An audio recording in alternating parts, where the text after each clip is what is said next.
మద్గురుదేవులు శ్రీ లక్ష్మీదేవి సమేత అభియానంద స్వామి వారి పాదపద్మములకు ప్రణమిల్లుతూ గురు శిష్య అన్యోన్య దర్శనం 5. నేనెవ్వడ ఈ జన్మంబే నెత్తుట కారణం బిదేమిట నుండి నేనరిగెద మరి నెచటికో నేనెట్టుల కల్పనైతి నేను దీన్నెరుగా లేఖను మీ సన్నిధి చేరీతినిగా ఏ నిర్మలాకారాయి నార జన్మము ఏ నిర్మలాకారాయి నార జన్మము రాను కారణమేమి రాజీవనయనాయి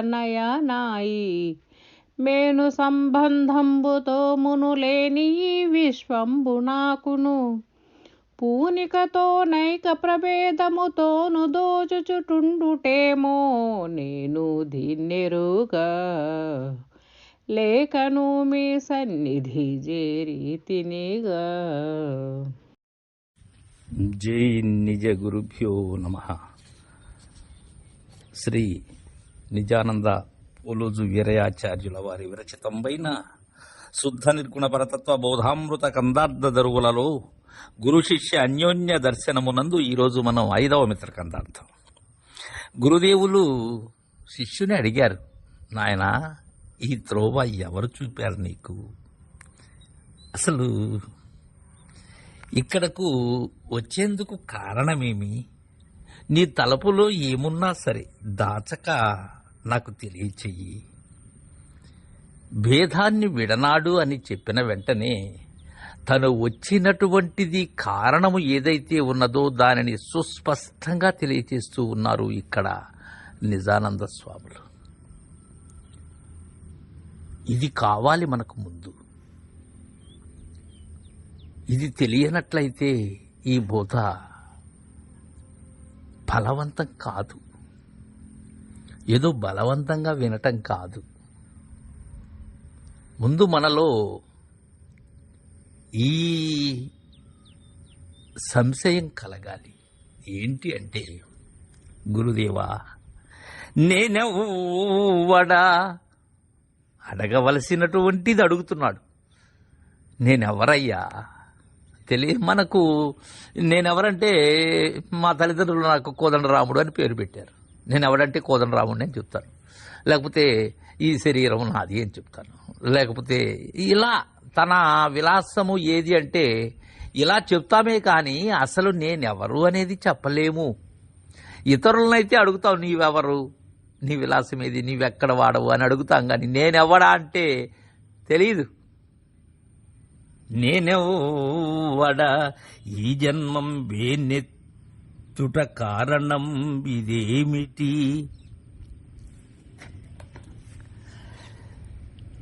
ఎంత చక్కగా అడుగుతున్నారంటే, నేనెవ్వడా ఈ జన్మం వేనెత్తుట కారణం ఇదేమిట నుండి నేనరిగెద మరి నెచటికో. అసలు ఈ జన్మానికి కారణమేందయ్యా?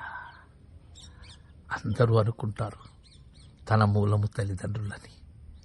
కాదు, నేనే కారణం. నేనే అరుదించాను. ఇది గురు రహస్యం. ఇది నేను ఈ జన్మకు వచ్చేందుకు హేతువేంటి అని అడుగుతున్నాడు. ఎక్కడ నుండి వచ్చానయ్యా నేను? ఇట నుండి నేనరిగెద మరి నెచటికో. ఇక్కడ నుండి ఎక్కడికి వెళ్తున్నాను నాకు తెలియట్లేదయ్యా. ఎక్కడ నుంచి వచ్చానూ తెలియదు, ఎక్కడికి వెళుతున్నానూ తెలియదు. మధ్యలో ఈ నాటకం ఏదైతే ఉన్నదో కొంతకాలం పాటు ఈ ఉపాధిని తగిలించుకొని ఆడుకుంటూ ఉన్నాను. ఇది శాశ్వతమనేటువంటి భ్రాంతిలో ఉన్నానయ్యా.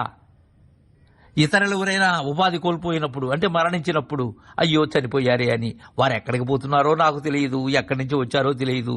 నేను వచ్చినది నాకు తెలియదు, నేను వెళుతున్నది నాకు తెలియదయ్యా. నేనెట్టుల కల్పనైతి నేను దీన్నెరుగా లేఖను మీ సన్నిధి చేరి తినిగా. దీన్నెరుగా లేఖను మీ సన్నిధికి వచ్చానయ్యా. అలా మీ గురు సన్నిధి చేరానయ్యా. అసలు నేను ఎలా కల్పన అయ్యానయ్యా? ఇక్కడ ఒక మాట అంటున్నారు పోలోజు వీరాచార్యులు, ఇది కల్పన. అయితే ఈ కల్పనని కల్పనగా తెలుసుకోవాలి, కల్పనైన నేనే తెలుసుకోవాలి గురువు అనుగ్రహంతో. నేను ఎలా కల్పన అయ్యాను? అవ్యక్తముగా ఉన్న నేను వ్యక్తమయ్యాను. అయితే అవ్యక్తముగా ఎలా కల్పన జరిగింది? ఎలా నాలో చలనం రేగింది అని అడుగుతూ ఏమంటున్నాడంటే, యో నిర్మలాకారా ఈ నారా జన్మము, యో నిర్మలాకారా, ఓ నిర్మలాకారా, ఓ నిరాకారా, మలరహితమైనటువంటి వారు గురుదేవులు. అది తెలిసి వచ్చినటువంటి వారు ఆ శిష్యులు. ఈ గురు శిష్య అన్యోన్య దర్శనంలో మనకు బోధ యథాతథంగా అందుకోగలగాలి. నిజానందుల వారి భావంలోకి వెళ్ళాలి. వారు ఎలా అచల ఋషి దయానంద పొన్నాల రాజయోగేంద్రుల ద్వారా ఈ బోధన అందుకున్నారో ఆ విషయాన్నే ఇక్కడ అక్షర రూపం గావించారు మనకు. ఓ నిర్మలాకార ఈ నర జన్మము రాను కారణమేమి, రాజీవ నయనాయి. ఈ నరజన్మము వచ్చేందుకు కారణమేంటి? తల్లిదండ్రుల సంగమంలో నేను అరుదించాను, నేనే అరుదించింది. తల్లిదండ్రుల సంగమమునకు కారణము నేనే. కారణం ఏంటి? రాజీవనైనా ఓ పద్మనేత్ర, సహస్రారంలో ఆ సహస్రార కమలంలో వికసిస్తూ ఉండేటువంటిది గురుస్వరూపం. అది అంటున్నారు, ఈ మేను సంబంధంబుతో మును లేని ఈ విశ్వంబు నాకును పూనికతో నైక ప్రభేదముతోను దోచుచుంటుండుటేమో, నేను దీన్నెరుగా, నాకు తెలియదయ్యా ఇది.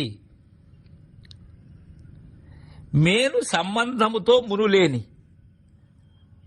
ఇది ఎప్పుడు నాకు సంబంధమైంది? మేను మాతృగర్భము నుండి ధరణి తలమునకు వచ్చిన పిమ్మటే, ఎప్పుడైతే గర్భం నుంచి వచ్చానో, నవమాసాలు ఆ గర్భాలయంలో ఉండి తల్లి నుంచి ఎప్పుడైతే విడిపడ్డానో, బొడ్డు ఎప్పుడైతే తెగిందో, మాయ పొర ఏదైతే ప్రక్కకి వెళ్ళిందో, వెళ్ళిన పిమ్మట మొదలైంది నాలో ఆధార స్థానాల్లో. అక్కడ నుండి ఈ షట్చక్రములలో తిరుగుతూ ఉన్నాను, సహస్రారాన్ని చేరుతూ ఉన్నాను. అయితే ఎప్పుడైతే అలా కలిగినదో ఈ విశ్వముతో నాకు అవినాభావ సంబంధము ఏర్పడినది. అయితే విశ్వము నేను వేరా కాదు, నేనే విశ్వం, విశ్వమే నేను, విశ్వరూపమే నాది. పూనికతో నైక ప్రభేదముతోనూ దోచుచుండుటేమో ఎందుకు తోస్తూ ఉన్నదయ్యా పూనికతో? దాంతో ఆవహించుకుని పోయానయ్యా నేను, దానితో కలిసిపోయాను, దానిలో చేరిపోయానయ్యా నేను. అయితే ప్రభేదముతో తోస్తూ ఉన్నది. ప్రభేదము అంటే ఏంది? భేదంగా, అంటే వేరుగా తోస్తూ ఉన్నది. నేను వేరుగా, విశ్వము వేరుగా. నేను అదైనటువంటిది, అదే నేనైనటువంటిది అని మనకు పెద్దలైనటువంటి వారు ఈ భ్రాంతిరహిత సిద్ధాంతంలో తెలియజేస్తూ ఉన్నారు. అది ఎలానో నాకు తెలియదయ్యా. ఇది ఎందుకు వేరైంది? ఇది ఒక్కటే కదా, ఒక్కటే అని అందరూ చెప్తున్నారు, పెద్దలందరూ కూడా. అయితే ఒక్కటి నాకు వేరుగా కనిపిస్తుంది, ప్రభేదంగా కనిపిస్తున్నదయ్యా. ఈ చిక్కుముడిని తీర్చండి మహాప్రభు అని కోరుకుంటూ ఉన్నారు. గురువుగారి సమాధానాన్ని రేపు ముద్రించుకుందాం. జై గురుదేవా.